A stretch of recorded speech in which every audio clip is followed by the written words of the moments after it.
What's up YouTube? So in this video I will be exploring the possibility of Jon Snow's mother being Lyanna Stark and Jon Snow's father being Rhaegar Targaryen. If this theory turns out to be true, it would mean that Jon Snow is the literal personification of a song of ice and fire. The ice part coming from Lyanna Stark, part of the north, and the fire coming from Rhaegar Targaryen. I've compiled a lot of evidence to support this theory, and it's reassured me that the theory is in fact correct. So first of all, we have the love between Lyanna and Rhaegar. Now some people might say this love is non-existent. I have found some evidence to say that it actually is. At the beginning of the series in Game of Thrones, we see like a general sort of dislike for Rhaegar Targaryen.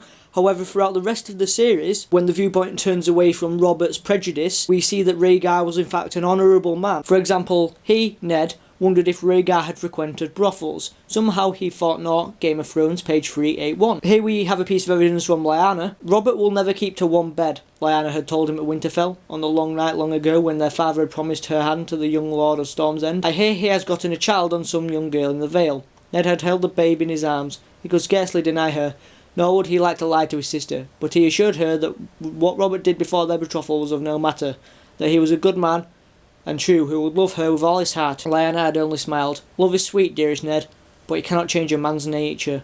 Game of Thrones, page 379. In my opinion, this quote infers the fact that Lyanna is not truly in love with Robert Baratheon. So if that is in fact true, I have also some evidence to suggest that she actually loves Rhaegar Targaryen. If we look at the story that Jojen and Meera told to Bran about the night at Harrenhal, the Dragon Prince sang a song so sad that it made the wolf maid sniffle. But when her pup brother teased her for crying, she poured wine over his head. In my opinion, this quote actually says a lot more than it should. I think it says that Lyanna was in fact in love with Rhaegar, and she was so moved by his performance that she started crying. Now, something to support the fact that Rhaegar loved Lyanna was at the tourney at Harrenhal in the year of the Fall Spring.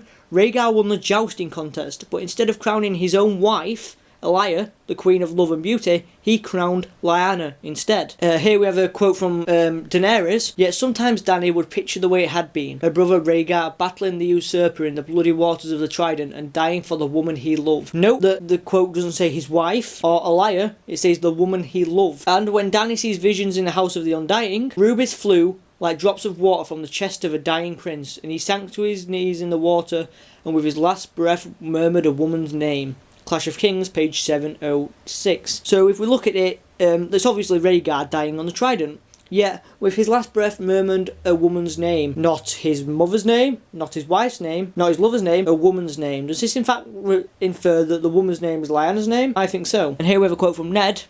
I was with her when she died, Ned reminded the king. She wanted to come home, to rest beside Brandon and father. He could still hear at times. Promise me, she had cried, in a room that smelled of blood and roses.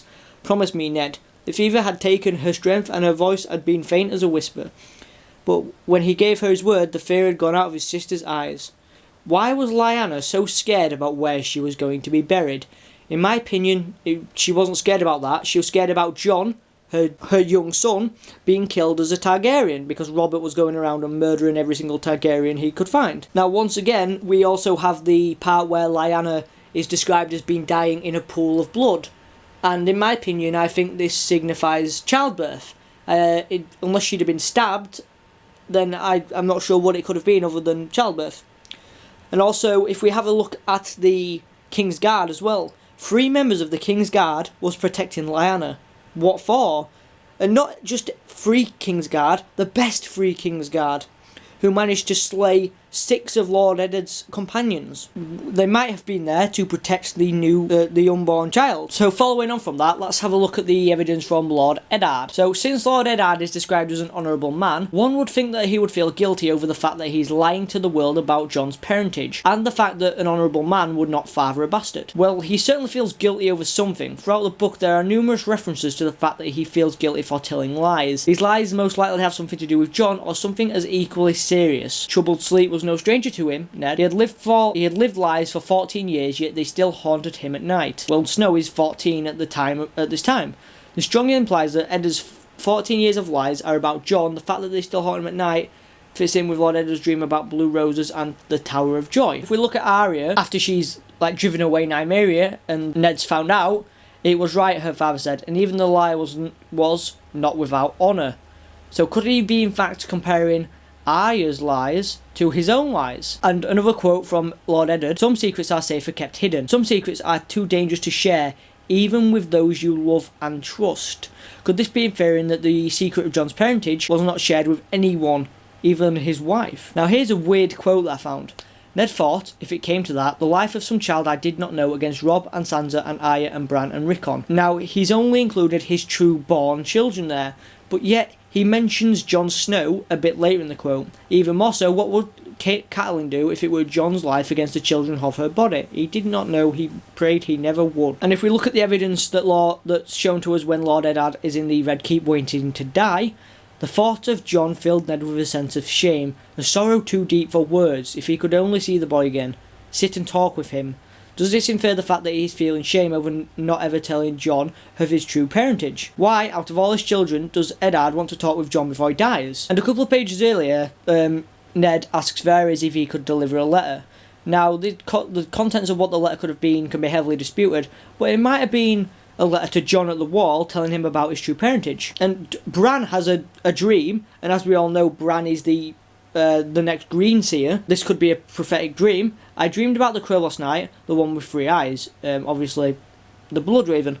He flew into my bedchamber and told me to come with him, so I did. We went down to the crypts. Father was there and we talked. He was sad. And why was that? Lewin peered through his tube. It was something to do about Jon, I think. The dream had been deeply disturbing, more so than any other of the crow dreams. We've seen a lot of these dreams, and we've seen a lot of kind of visions of the Starks having like a feast after they've died. For example, I think it was Theon who screamed when he saw Robb and his direwolf Greywind join the feast still bleeding.